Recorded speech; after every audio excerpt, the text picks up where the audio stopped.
Hello, everyone. Today we're going to go look for a dirt bag. Now, this dirt bag, first of all, it's like looking for a needle in a haystack. Here is the haystack. Now we have to find the needle. Now, let me tell you a little bit about why we're looking for this. We're looking for a guy by the name of Gary Tison, Tison. Now, Gary was a real dirtbag. He was in the Arizona State Prison at Florence for several. He had been in there for all his life, I guess. And he was in there for killing he was in for life for killing a prison guard and in several attempted escapes. Well, Gary had 3 sons. They were named Donald, Ricky, and Raymond. And, they hardly knew their father because he went to prison when they were very young. Well, they used to visit him every Sunday. Wasn't that nice of them? Well, one Sunday on July the 30th, 1978, they had concocted a plan to break their father out of prison. And instead of having sandwiches and food in their picnic basket, they had shotguns and pistolas. And as soon as they got into the little waiting room or whatever it was, they pulled out the shotguns, and the guards, they just gave up, I guess. And then Gary stepped in and started helping out. Now, also in this picnic basket was a change of clothes. And actually, a change of clothes for 2 people because Gary's buddy, who was another dirtbag by the name of Randy Greenawalt, he was going to escape with them. So this is this is stuff they make movies out of. As a matter of fact, they made a couple of movies. One was called the Last Rampage, and another was I think it was the Tyson Gang, and that one, the earlier one, was done in '83, and it starred Robert Mitchum as Gary Tison. Anyway, they the 2 convicts changed their clothes, and the 5 of them just strolled right on out, just like nobody suspected a thing. They just walked right on out, got in their car, and they took off.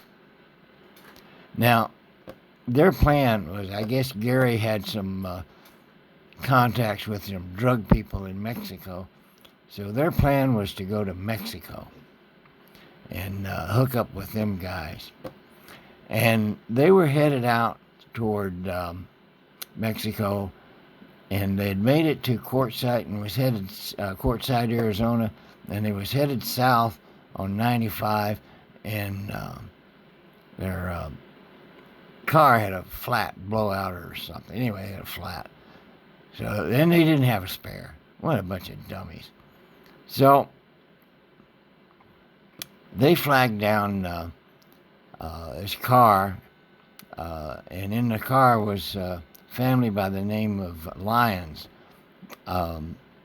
Lyons was a Marine sergeant stationed in Yuma, and he was on his way to Nebraska with his wife and 2-year-old baby and their 15-year-old niece. Well, let's go out here, see if we can find him out here. Well, to make a long story short, they killed them. They killed 3 of them outright: the wife, the baby, and the sergeant. And they pretty much wounded up the niece. But somehow she managed to crawl away. 100 yards or so and died. Took her 2 days to die. Now remember, this is in Arizona in July, so she died a horrible death.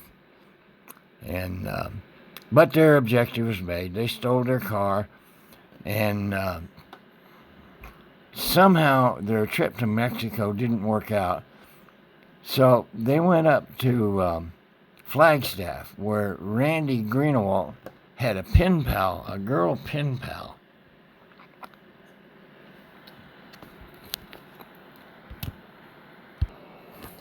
Well, this girl pen pal, I'm supposing that they coerced her into getting them a vehicle and some ammunition. So then they decided they'd camp outside of Flagstaff, and they were doing that. And in the middle of the night, these are some. Let me interrupt here. These are some unknowns. Here's an unidentified male, and John Doe. This area here is full of these, and I suspect that these are because this place is on the amnesty trail, and those are illegals that they couldn't identify. Anyway, they took off from Flagstaff and went up to Colorado, in the southwest corner of Colorado, and ran across a newly married couple out of Texas that were camping there. And they killed them and took their car and buried them. So after that, they were supposed to, Gary Tison's brother, Joe Tison, was supposed to get them an airplane so they could fly to Mexico. And by this time, the authorities had already been talking to Joe, and he was in deep doo-doo. So they were going to set up an ambush for the Tisons at the place where he was going to meet the airplane. Well, old Tison saw the authorities there from a distance and decided that wouldn't be a good deal, so he took off. Now, from there, not sure where they went, but their end was coming closely. The authorities had heard, for some reason, they had heard that, I think we're getting warm here, that the gang was somewhere around the Casa Grande area. So they had set up roadblocks. Now, sure enough, they were there. Now, they saw the roadblocks, and they ran this roadblock. Shots were fired, but nobody was hurt. And about 5 miles down the road, there was another roadblock. Well, the authorities started shooting, and they didn't really care what they were shooting at. They just was filling the van full of holes. And Donnie Tison was driving, and he was killed with a gunshot wound to the head. And when that happened, the van crashed into a ditch, and the other guys escaped into the desert. The two brothers, Raymond and Ricky, and Randy Greenawalt, were caught right away. And Gary, they couldn't find him. They found him about 10 days later underneath a mesquite tree, all dried up and dead, which was an appropriate death from him. He was only like 500 feet away from water, so looks like we found the needle.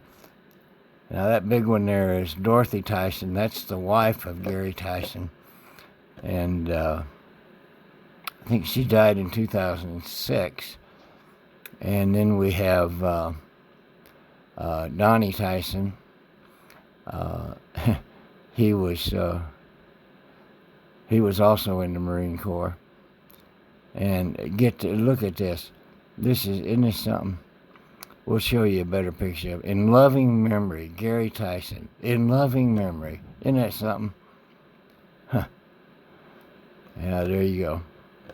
That's the needle that we were looking for. And here's a picture of him. Yeah, handsome devil there, isn't he? And this is Donald Tison, Marine Corps. Now all these his kids were like less than 20 years old. There's a picture of Donnie. Dorothy Tison. Yeah, 2006.